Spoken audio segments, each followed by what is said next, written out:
안녕하세요 guys. I hope you guys are doing well and I hope you guys are healthy. Today I want to talk about the 5 surprising things that I noticed about Seoul, South Korea. Last week I went there and honestly I had this specific expectation about the country, and the majority of the country that I've been in the past, like I didn't really have any. But with Seoul, because of some other people I know has been, and they all had different opinions. Yeah, but most common opinion was not too different from Tokyo or Japan. So yeah, that kind of turned me off. I mentioned this in the previous video as well, but yeah, it turned me off a little bit. But you know, I went and I think I had that specific expectation, so that kind of my actual experience went above and beyond. So yeah, I wanted to share that with you and kind of show what was exciting and why I would go back again. I said it, I will go back again, and I will do my best to do vlog style video if I can. So yeah, stay tuned. And anyways, let's get to this 5 things that I was very surprised about Seoul. Before we start, if you could kindly subscribe to my channel, I'll be very grateful. And let's get to this video. Old meets new. I know it's a very cliche thing to say, but for me, for at least my personal experience, I've thought that this is the phrase that I used for Japan. Clearly I've been like experiencing a lot of countries where, okay, I can say the same, and Seoul is obviously another one big city that I can say with full confidence that it's clearly a dynamic, you know, mixture of the futuristic buildings and the cars to the traditional, you know, architecture and scenery in the streets. It just really blends in together. It's similar to Tokyo, or even I can say that in terms of the cityscapes wise. I can say that in Ho Chi Minh, I would say, and also in Bangkok. I really felt like Bangkok was really mixed with a lot of temples and, you know, more modern architecture and the cityscapes.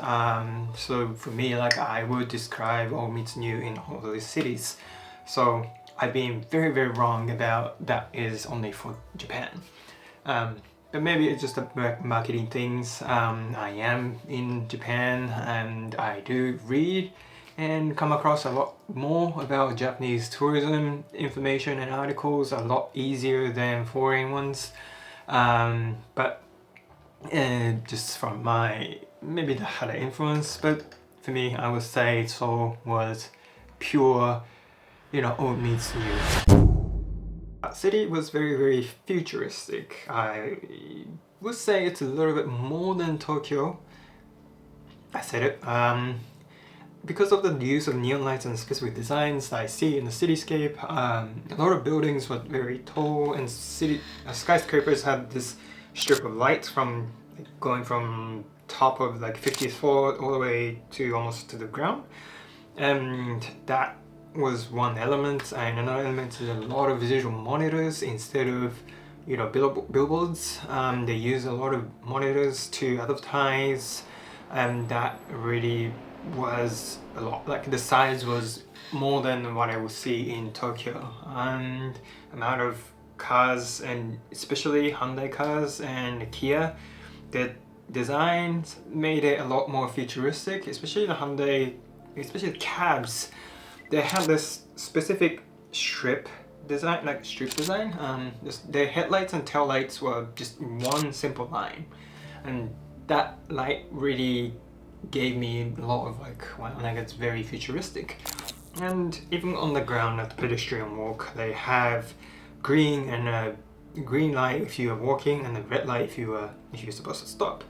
And all these things mixed, and that really created, you know, a lot of kind of Blade Runner, as cliche it sounds, vibe. I can only imagine that when it's raining or even snowing, like all these lights will bounce off over water and the wet surfaces or even the snow, and I would love to see that. So I would like to go back again and, you know, document on more about the city life and all these like lights that I can get it in Tokyo, but I just feel that it's just different twist to it in comparison in Seoul. So I really enjoyed that. Yeah, I don't know if you agree. If you felt different, let me know. If you agree, let me know what you liked. Yeah, and these main areas though, like just to add, but like Shibuya, Shinjuku, it's always in a concentrated in one spot, right? But in Seoul, like Gangnam or Hangdae, like all these areas really kind of expand in a bigger scale. At least that's what I felt, and a lot of places had a lot of lights in a consistent manner. So for me, it was very exciting, but also overstimulating and in a good way all at the same time. And I was always looking for some, like, you know, photo opportunities to just document what's going on around, and yeah, that was very, very fun. So yeah, let me know what you think though. It might be just because of me living in Japan and I was slightly desensitized to what Japan has. And so it's a lot more fresher city for me, but I don't know if you have visited both cities, and let me know what you think. Really surprised how hilly Seoul was. Because a lot of, I know that like Seoul Tower is in the middle-ish of the city, and it's a little small mountain, and the city is really, you know, surrounding that area. So for example, like one of the popular tourist destination is the Bukchon Hanok village. But that whole village, you can find a lot of like sharp, steep hills, and you have to kind of walk, take a little bit of hike to get to the top to see, you know, the nice sceneries. So that was a bit surprising element. I was very curious, so like I did research, and I've learned that 70% of the South Korea is actually covered in mountain range, which is good amount, and tectonic activities really shaped the landscape of the Seoul today, like millions of years ago. Historically, the hills and, you know, mountains and hills are like isolated area they tend to prefer for like capital of the country, capital of the area. That's also the same in Japan, and I know that in Vietnam, Ninh Binh used to be a capital of the Vietnam before they relocated, but it's because of the isolation and a little bit of the protection that whole landscape provides. It's also the same for Seoul and Joseon dynasty. During the dynasty, they chose Seoul as the capital of the, you know, the country because of that landscape. So there is a little bit of story to it, but for me, like, I found it very interesting because Tokyo is very flat.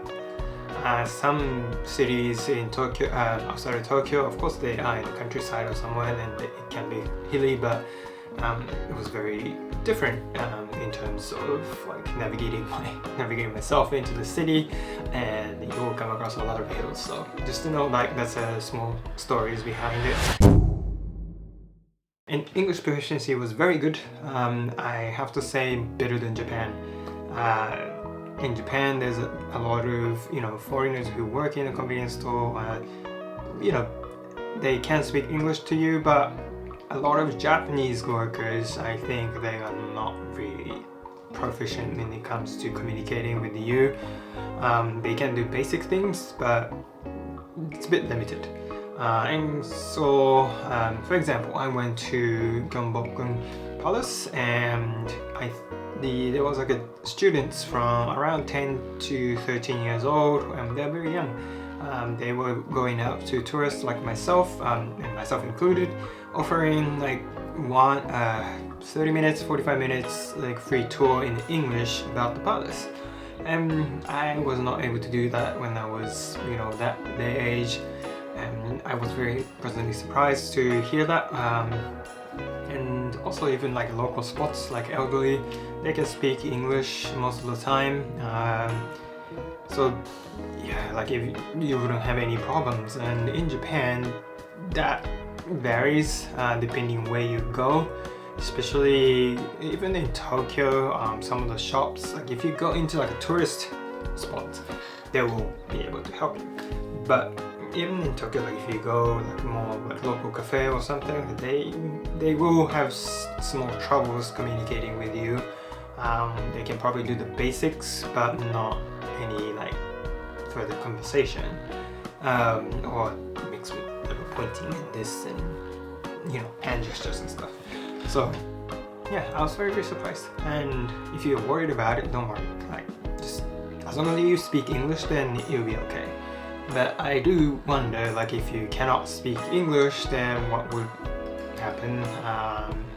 That I'm not sure. I didn't really communicate with them in Japanese.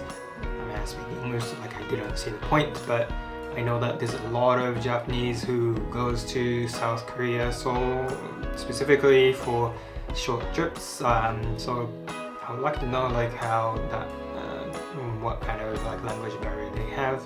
But a lot of menus, a lot of transportation, they always had Japanese, Korean, English, and Chinese.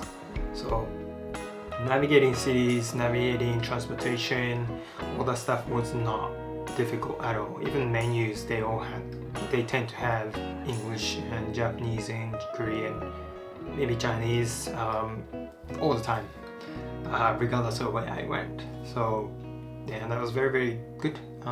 It's very easy, like tourist friendly when it comes to language.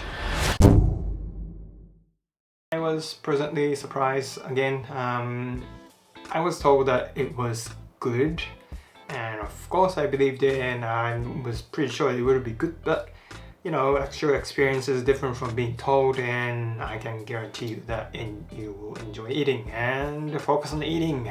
There's so much good food that you can eat, and eat and walk off and go back to the restaurant and eat again, or street vendors and eat again. That's kind of like how I did, and I would recommend that because there's so many variety of things. One thing that I would say is I mentioned this in the last video as well, sorry, but the cost of like bakeries was slightly more pricey than what I remember. So what I'm familiar to, I mean, and around like basic bread, like a salted butter roll, which is like kind of this size, and that was about 380, 3,800 won, which is about 380, and up to like $7. So you would be spending about somewhere around $10 just to get one bread and coffee, for example, which is a bit more than what I'm used to, and even in comparison to most of the cafes in Tokyo.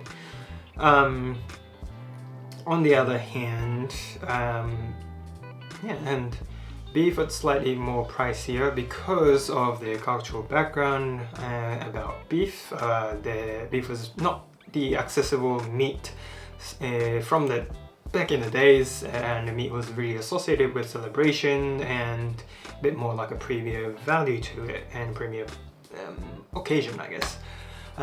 So beef products were slightly more pricier than the pork, and the pork has a lot more availability in Korea. So when you go to Korean barbecue, you will probably see a lot more pork than beef. And another thing I've learned is that all you can eat something is not necessarily the Korean, that Korean thing. It's a little bit more like a Western mindset and Western idea. So that kind of things, like you might be able to find it in Japan, and we do have that, or you can eat barbecue, and I think you can find it in other countries as well, but keep in mind it's not the most common option. So most of the time you expect pork than beef when you go to Korean barbecue. And if you can find a beef one, expect a little more cost. They have a variety of food. I've tried this twisted fried donut at Guangzhou Market, which was crispy on the outside and very soft and moist inside, and that blends together so nicely. It's a simple donut. It's good as its own. Like they have always big lines, but it moves fast, so just don't get discouraged and just go for it. I had tteokbokki, which was good as well. I didn't know that it comes with fish cakes. That kind of creates like an interesting harmony in terms of texture. And there's another thing called sundae, or if I say it wrong, sorry, but it's basically a pork blood, but it can be cow blood based on my understanding, and kind of like a vermicelli noodle, like rice noodles inside, and with other stuffings. That one, it was okay. I was expecting it to be gamey, but it was not too bad. It just texture was kind of not that satisfying. It just kind of gooey and chewy instead of like meaty sausage. So I wouldn't say it's the best thing for me, but that's one thing that's widely available in Korean, like a street food vendors, so you can try it anywhere. So one of the best highlight for me was the kimchi pancake in Gwangjang Market. It's about the center bit of the Gwangjang Market. So crispy on the outside and so moist and flavorful inside, and just that, I don't know, the texture blends so well. And so I think it's soy-based sauce with some onions in it. That slight saltiness really adds the just extra touch to the flavor that the kimchi pancakes. And it wasn't really spicy, even though it does say kimchi pancakes. Yeah, then you have to try the makgeolli. I had never tried it before, and I'm honestly not really a big drinker. I only drink socially, and if I do, it's probably once a month, or twice a month is more often than usual for me. But even for me, that drink, I would like to drink again, and yeah, I can drink the whole bottle by myself, which says a lot. It had this like a creaminess in, it looks white and it's very creamy, milky look, and it has a little more fizziness to it. But it's not too like overwhelming like champagne. Just a kind of a subtle fizziness, and I don't know, it's just very easy to drink. And it goes so well with kimchi pancakes or anything fried maybe. I never say anything about alcohol like this, but for me it was so good. So I would highly recommend you like trying that out. Anywhere, any restaurants that you visit, they probably, I would imagine that they will have it. So yeah, like that, I would just go back just to drink that. So on that note, I am very hungry, and it's actually 12. A little early for my lunchtime, but I might just go get some food now. Anyways, thank you guys for watching, and I really appreciate it all the time, and I will see you on the next video. And last thing, I would love to know, like, if you ever visited Seoul or Busan or any other cities in South Korea, what was surprising about the countries or the city or people or the culture? I would love to know, and I'd love to hear from you, so let me know in the comment section below. See you on the next video, and bye!